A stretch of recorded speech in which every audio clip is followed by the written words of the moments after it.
ರೇಟಲ್ಲಿ 4 ಕೊಡೆ ನೀವು ಬಿಡಿ ಅಂತ ಇದ್ರಿ. ಇರ್ಲಿ, ಅದು ಮಾಮೂಲು, ಅದು ವ್ಯಾಪಾರದ ಧರ್ಮ. ಅದು ಕೊನೆಗೆ ಒಂದು ಒಪ್ಪಂದ, ಚೆನ್ನಾಗಿ ಮೇಂಟೈನ್ ಮಾಡಿದ್ದಾರೆ. ಕೊನೆಗೆ ಒಂದು ಒಪ್ಪಂದಕ್ಕೆ ಬಂದು ಇಬ್ಬರು, ನಮಗೂ ಬೇಡ ನಿಮಗೂ ಬೇಡ ಅಂತ. ನಮಸ್ತೆ ವೀಕ್ಷಕರೇ, ಇವತ್ತಿನ ದಿನ ಒಂದು 100 ಬಡ್ಡೆಡ್ ಅಂದರೆ ಕಸಿ ಜಾಯ್ಕಾಯಿ, ಕಣ್ಣು ಕಸಿ ಜಾಯ್ಕಾಯಿ ಒಬ್ಬರು ತುಮಕೂರಿನ ರೈತರು ಕೊಟ್ಟಿದ್ದೀನಿ. ಸೊ ಇವತ್ತು ಅವ್ರು ನಮ್ಮ ಜೊತೆ ಇದ್ದಾರೆ, ಬನ್ನಿ ಮಾತಾಡ್ಸೋಣ. ಸರ್ ನಮಸ್ತೆ. ನಮಸ್ಕಾರ. ತಮ್ಮ ಹೆಸರು? ವೇಣುಗೋಪಾಲ್ ಅಂತ. ವೇಣುಗೋಪಾಲ್ ಅಂತ. ಊರು ಸರ್? ಸರ್ ನಮ್ಮದು ಸೀತ್ಕಲ್ಲು ಅಂತೇಳಿ ಊಡ್ಗೆರೆ ಹೋಗ್ಲಿ, ತುಮಕೂರು ತಾಲೂಕು. ತುಮಕೂರು ತಾಲೂಕು. Okay okay. ದೇವೇಂದ್ರದುರ್ಗ ಅಂತ ಬರುತ್ತಲ್ಲ, ಅಲ್ಲಿ ಬರ್ತದೆ ನಮ್ಮೂರು. ಏನು ಅಷ್ಟು ದೂರದಿಂದ ಬಂದಿದ್ದೀರಾ, ಏನು ಸಮಾಚಾರ? ಇದ್ರ ಬಗ್ಗೆ ಮಾಹಿತಿ ಇವ್ರ ಹತ್ರ, ಅರುಣ್ ಅವ್ರ ಹತ್ರ ಮಾತಾಡಿದ್ವಿ. ಅವ್ರ ತಂದೆನು ಡಿಪಾರ್ಟ್ಮೆಂಟಲ್ಲಿ ಇರೋದ್ರಿಂದ ಬಟ್ಟಿಂಗ್ ಬಂದು ನೋಡ್ಕೊಂಡು ಹೋದ್ರೆ ಸಮಾಧಾನ ಆಯಿತು.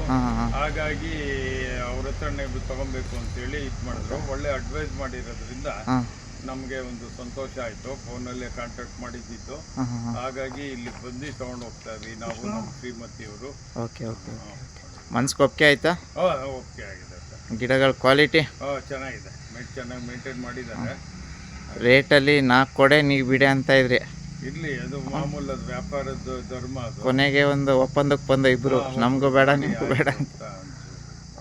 ಜೋಗ ಸಪಾಟ ಅದೆಲ್ಲ ಇದ್ರೆ ತೊಂದರೆ ಇಲ್ಲ. ಒಳ್ಳೆ ಗಿಡಗಳನ್ನೇ ಕೊಟ್ಟಿದ್ದೀನಿ. ಕಣ್ಣು ಕಸಿ ಜಾಯ್ಕಾಯಿ ಅಲ್ಲೇ ಒಂದು ಸ್ಟೆಪ್ ಆಗಿ 2ನೇ ಸ್ಟೆಪ್ ಹೋಗ್ತಾ ಇದೆ.